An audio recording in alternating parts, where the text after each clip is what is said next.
There we go, good brother. Wonderful. Wonderful. I'm glad to be here with you today. Well, good morning. I'm glad to be here as well.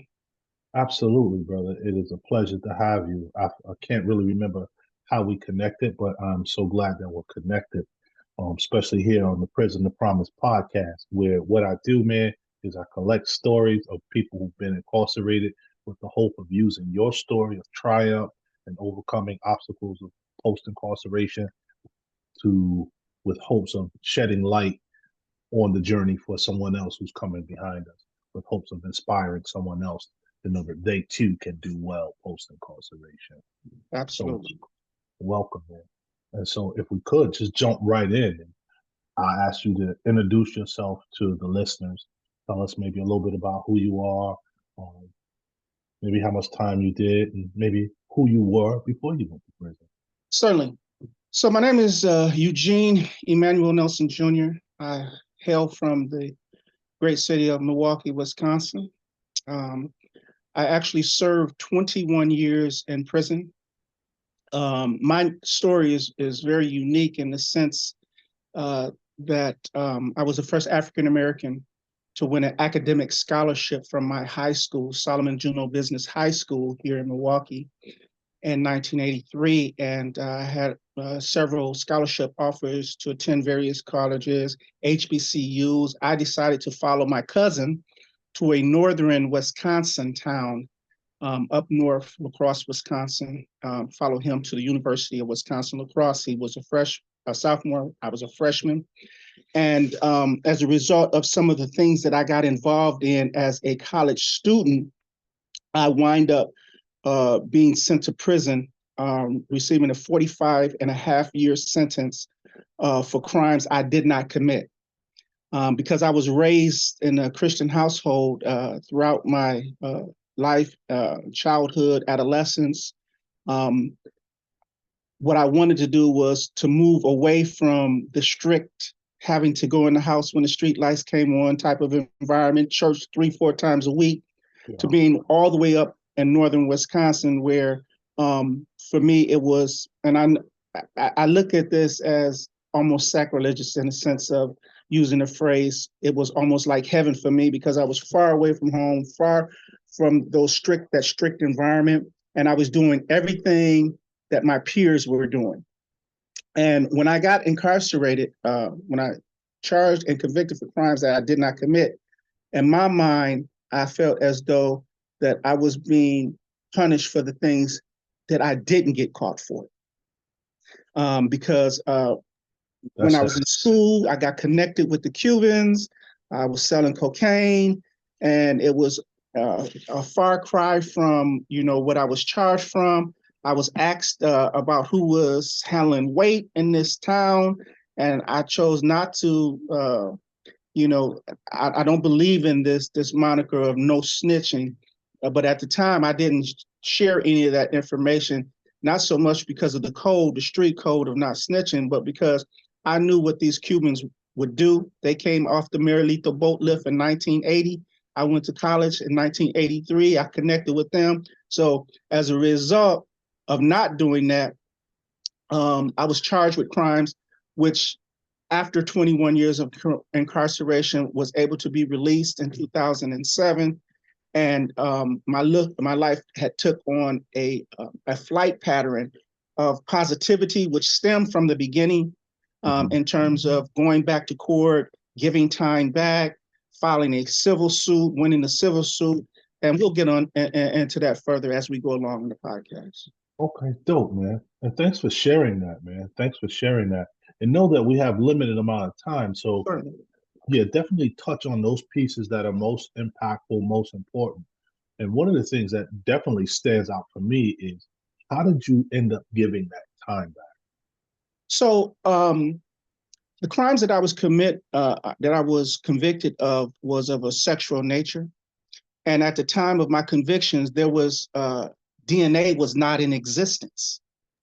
And Right. so over the course of my incarceration, when that science became known to be able to be used, um, I was very excited about that. But throughout my incarceration, I had taken on the stance that I was going to I was doing time. I wasn't going to let time do me. And Right. so while I was incarcerated, I achieved a number of accomplishments that God blessed me with, from getting my associate degree to getting my state license in barbering and cosmetology to creating a prison prevention program, which allowed me to connect and engage with law enforcement, judges, etc. And just throughout that beginning, to actually take on a mentor to some of the younger guys and even some of the older guys who I like to say was still stuck on stupid, and Mm-hmm. encouraging them and inspiring them to do well upon their release. And so the work that I'm doing even today in the reentry field, I was doing while I was incarcerated. So once I got released, I knew that I had this powerful means to vindicate myself. And so I ascertained an attorney, Matthew Penix, who went back to La Crosse, Wisconsin to seek all of my physical evidence to actually DNA. And we had found out that La Crosse, Wisconsin, the city had destroyed all of my physical evidence illegally. Wow. And as a result of that, I was able to, because I was supposed to, even to this day, technically, I would still be under Division of Community Corrections on parole or probation. Right. But at that time, which was in 2000, I want to say 2012, we had given that time back, and then we went back to sue civil suit Mhm. against the city of La Crosse, Wisconsin. And we settled, but right before the settlement, they wanted to add a non-disclosure clause, NDC. And because I was going through so much with the Division of Community Corrections and being on probation and parole and all the complexities, as I'm sure you're aware um, of actually still doing time even though you released. Mhm. Um, I took pennies on the dollar, but one of the things that I did do, and I'm so happy about that, is I told them I don't care how much money they would give me. There's no way in the world I was going to not be able to tell my story. And That's so right. I did sign a non-disclosure clause, which actually enabled me to write a book, which Mhm. I have written, and it took 13 years to do that. And there were some issues, with the publishing in terms of potentially being liable, invasion of privacy, et cetera, because I'm putting belt to behind. I'm letting individuals know about the institutions and organizations, how it happened to me, and it certainly could happen to others, and providing documents and pictures and et cetera. Right. And so they didn't want you to put all that truth out there with the No, risk of not at being all. sued, et cetera, et cetera. Yes, sir. And so before we get into your book, man, I just want to dig back just a little bit because I want to Sure. get into the things that you've done to begin changing your life. But here it is. You were this guy, you were out here selling cocaine, doing all the stuff your God-fearing mama and them taught you not to do. And then you get bagged up. And then you get bagged up for something that you wasn't even doing. Wow. So how did you deal with, if it was there, any ill, hard feelings of anger, resentment, hate, or anything else that could have been toxic when you found yourself in there? How did you deal with it and how did you escape it? That's a great question, Dr. Waleed. And if I had a dollar for every time someone who said to me, Eugene, why are you not angry? I Mm-hmm. would have a hefty savings account right now. But I tell you, and it's actually a chapter in my book. It Mm-hmm. was how I was raised. One of my chapters is entitled "Who Raised You?" And because of that spiritual background, I couldn't hold on to that hate to allow and that resentment. So because it kept me powerless and it gave those individuals who had harmed me power over me. And Mm-hmm. so, and working through that, now, don't get me wrong, because the initial stages of my incarceration, I was bitter. I was very angry, but at the same time, I had this false sense of justification of my sentencing as being punishment for the things that I didn't do or that I didn't get caught doing. And so in my mind, and it was really irrational. Okay, I I didn't get caught selling drugs. I didn't get, you know what I'm saying, doing all of that. So this is what the time that I'm doing for, because it's a vindication from God, which it isn't, punishing me for the things that I didn't get charged with versus the Mm. things that I did. And Yeah. during the course of my incarceration, there was an individual who testified against me, who lied against me, who actually extorted me or tried to extort me for cocaine. And because I didn't do that, he went to the police, and all of that is in the book. But he went to the police, which started this whole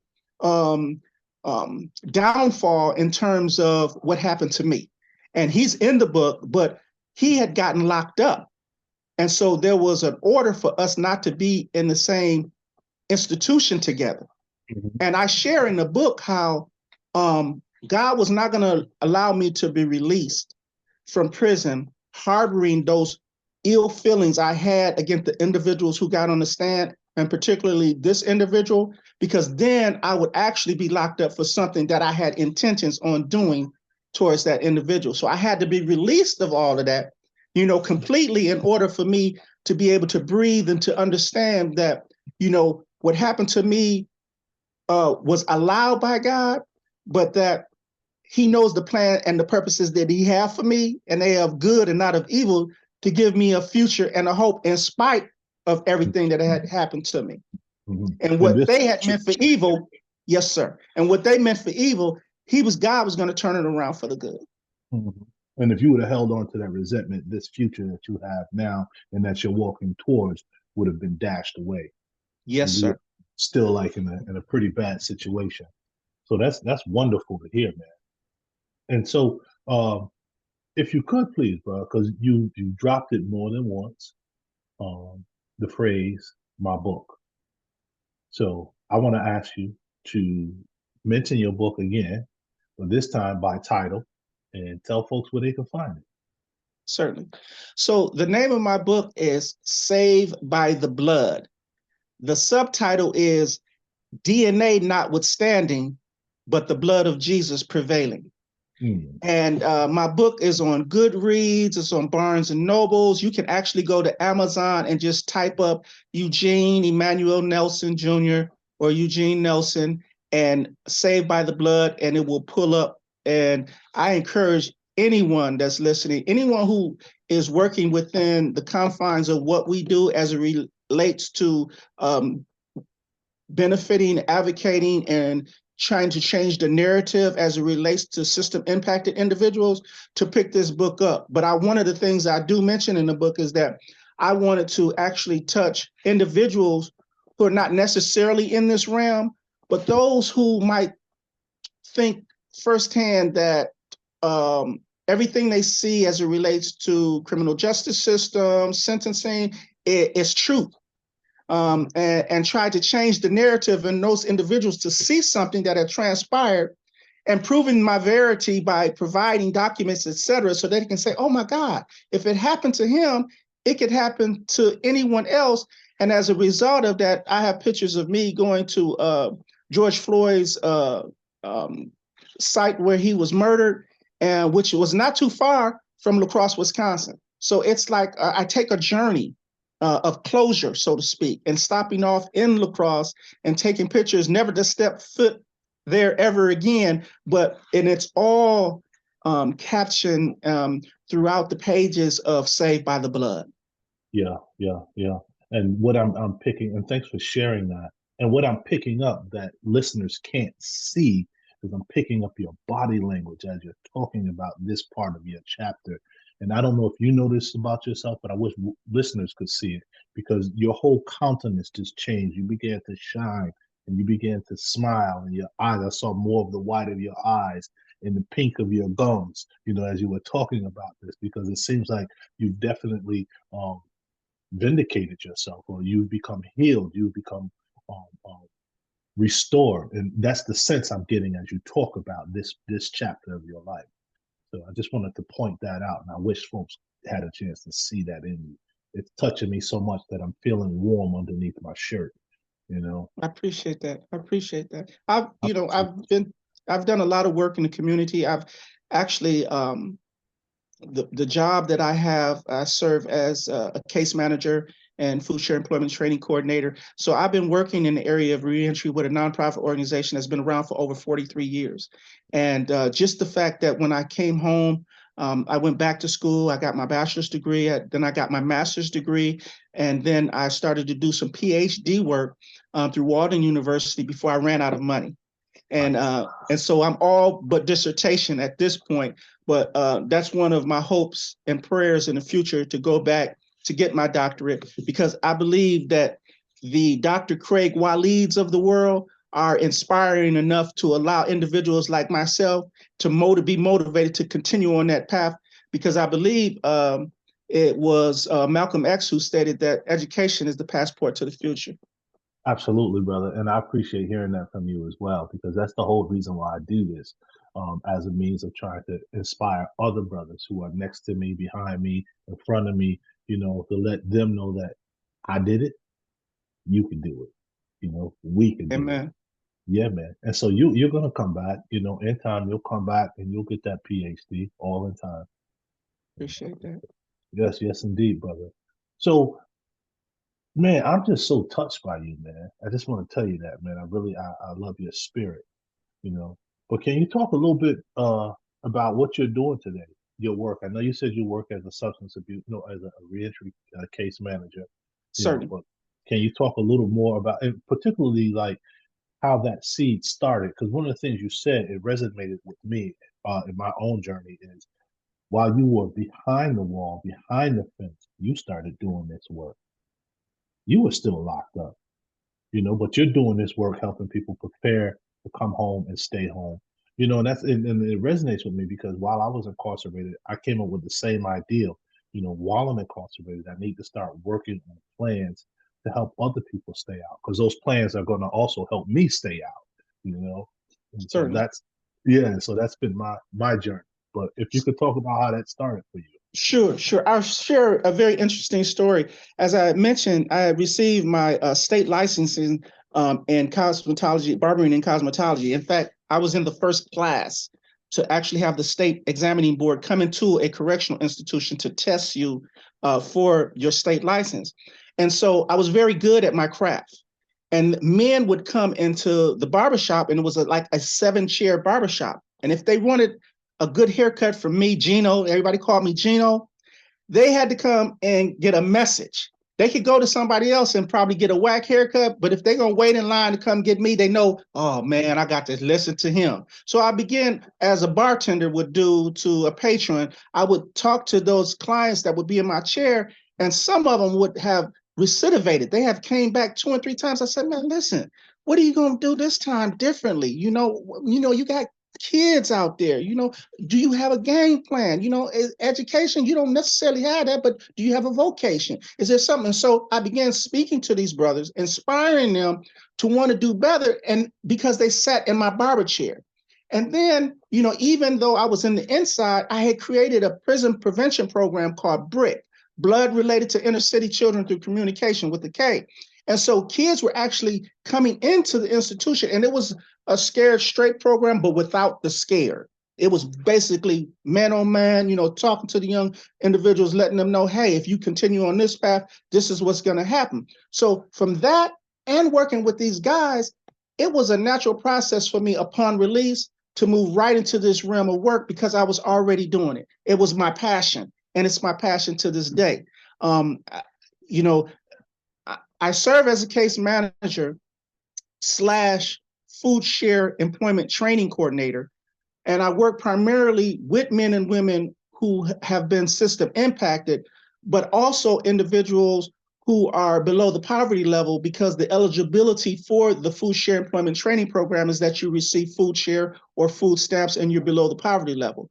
So I move from doing the work inside to actually doing it outside. And during my master's degree, I actually did my internship in the 4th Senate District Senate office, the 4th District Senate office. So I was literally employed by the state governor, and I'm going to give her a shout out, Senator Lena Taylor, because she's one of those who have been an advocate for individuals who have been marginalized, disenfranchised.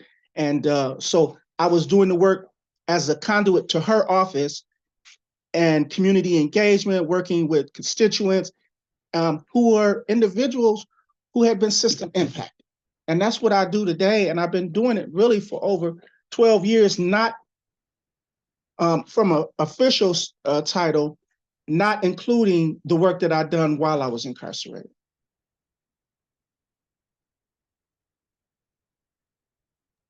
Right on, right on. So I definitely want to acknowledge the sister, the councilwoman, right? Is she She's a councilwoman? state senator, State senator. Senator Definitely, Lena Taylor. Yeah.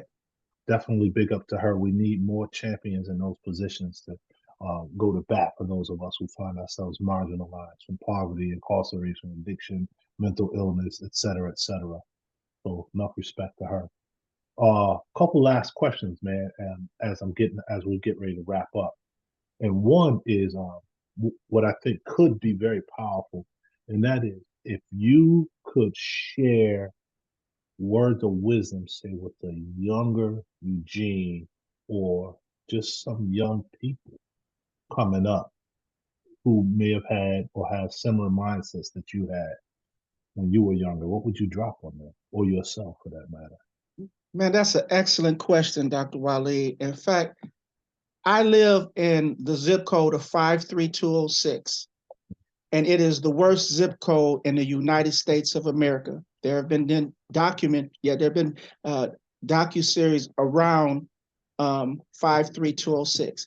And I continue to live in 53206. And in 53206, I think it's close to at least well above 50% of the African American young boys like myself will go to prison. Mm. And the poverty is like one of the highest in the nation in terms of children in poverty. So I stay here versus moving to the suburbs or anywhere else because I'm the OG. Now, I don't take on the flag and really, within my own morality system, don't believe in individuals who today think that going to the joint is cool. But I take on that OG status for me to let them know, because it's like, oh man, he did a bid for 21 years, woo, woo, woo, this, that, and that. But what that does, it actually opens up the door for me to kick it with them on their level. So the message that I have to those that are in my community that I engage with is the same message that I will share to anyone else. And I have to add this because my master's degree, my master's thesis was entitled From the Cradle to the Cage, African American boys affected by the school to prison pipeline. So this is my stuff. Yeah, my master's thesis at University of Wisconsin, Milwaukee. So I tell them, hey, you think it's cool. You think you're going to get some stripes from doing a bid. But let me share with you what they do when you get in. They strip you. Oh, your home boys, the ones that you riding with, when you get in there, and if it's between you and him, trust and believe. It's going to be about him. It ain't going to be about we. It's going to be about him. And then I share with them, listen, man, I understand what you're doing. Now, I write this a little bit in my book, and I'm not proud of the fact that I was selling cocaine, but they think that the game has changed. But as the Bible says, there's nothing new underneath the sun. What you doing, yes, sir. I'm telling you this. So that opens up the door for me to share with them that, hey, there's a path for us. We are an extinct species, African American men. And I'll be even talking to some Hispanics and some Latinos, about the same flavor. You have an opportunity to beat the odds. Look at me. You don't necessarily have to do it like I do it, but I was in the game. I know all about that. You know what I'm saying? And I don't like to, to glamorize it, you know what I'm saying? But I was literally, like had a plug with the Cubans that had a straight plug to Pablo Escobar. That opens up their eyes, when you say stuff like that, because they know about, the game. But I break it down to them, it just only gonna lead you to three things. You know what I'm saying? Particularly two, death or incarceration. Right. And you don't want either one of them. And that Hmm. opens it up. So this is what I can do for you. Do you receive food share? I can, if there's a plethora of like vocational trainings and stuff that I can get you into. And then we work with employers who are felon friendly now because there's a work shortage right now. Human capital is at a premium, and we can try to move you into this spot. And yeah, you ain't doing what you're doing, but the risk goes away when you're doing it legitimately and you That's feel so much better. that's right. What would you say? And that is also the approach that I've used and so many other people use. When we're working with this particular demographic or something very similar, especially those of us who have the lived experience, like you and me and others who are listening. My question, however, is how successful or what are your rates of success with your organization, do you think, when it comes to, I guess, people not going to prison or people staying out of prison or people surviving the community and not finding themselves killed and being able to get out? Interestingly enough, and let me just share that the organization that I work for is called Project Return, but Hmm. I also sit as a vice president on the board of directors for another nonprofit organization called Prison Action Milwaukee, PAM, where Dr. Rose Scott is the president. And between these two organizations, unfortunately, we deal with a state, the state of Wisconsin, that that assist in increasing mass incarceration by revocating individuals for crimeless. Hmm. Uh, Infractions. yes. So essentially, is they're perpetuating mass incarceration by revocating individuals for non-crimes, just rule infractions. And Hmm. so with that, you still have this demographic of individuals who are a part of that recidivism rate. So Hmm. that when you talk about success, you're Yeah, dealing with an institution that's, perpetuating that mass incarceration. So, if a person don't see their agent or they have a failed drug test, which is one of the reasons why Reform Alliance and the work that Meek Mill is doing, we stand alongside with them because we're trying to change literally, and I have been advocating, it's on my LinkedIn page, going to the state capitol and and advocating and trying to change some of the laws as it relates to crimeless revocation. So my success is seeing a brother who have listened to me, and I have success stories. yeah, I yeah. can't put a number on, but I have success stories where they have, gotten out.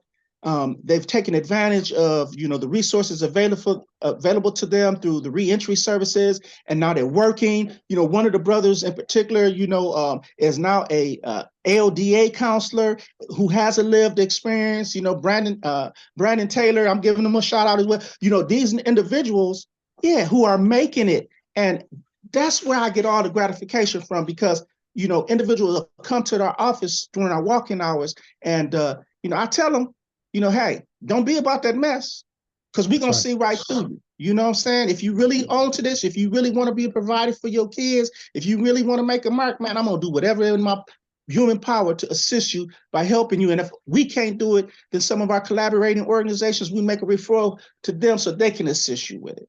But I And you're have seen success stories. I can't, Doctor, I would love to put like a number, but when you're dealing with the challenges of a state that's, perpetuating some of the numbers in the wrong direction, it's difficult. But we're still fighting. Yeah, and then you have to have it built into your system too, where you can track folks. And it's difficult to track folks once you stop working with them the 3 or 6 or 9 months, however long you're working with them. So it's really hard to know what's happening after they leave from your Yes, sir. service. Yeah, Yes, sir. yeah. But still, my hat's off to you and to everybody Thank you, else sir. that did that work because I've done that work and I know how important that work is. And when I was on parole and probation, I didn't have anybody like you or me helping me down that road. So it was easy for me to fall off that road. But I really think that if people take advantage of the opportunities that are out there, people like you, other people who are doing this work, I think we'll have a greater chance of avoiding recidivism. I mean, there's other systemic things in place that make recidivism what it is. But I think that we have to continue to fight. Bob Marley sang in his song, Get Up, Stand Up, don't give up the fight. Never give up the fight. So we must continue to get up, stand up, and don't give up the fight. Yes, Brother, sir. I agree. end of our time together.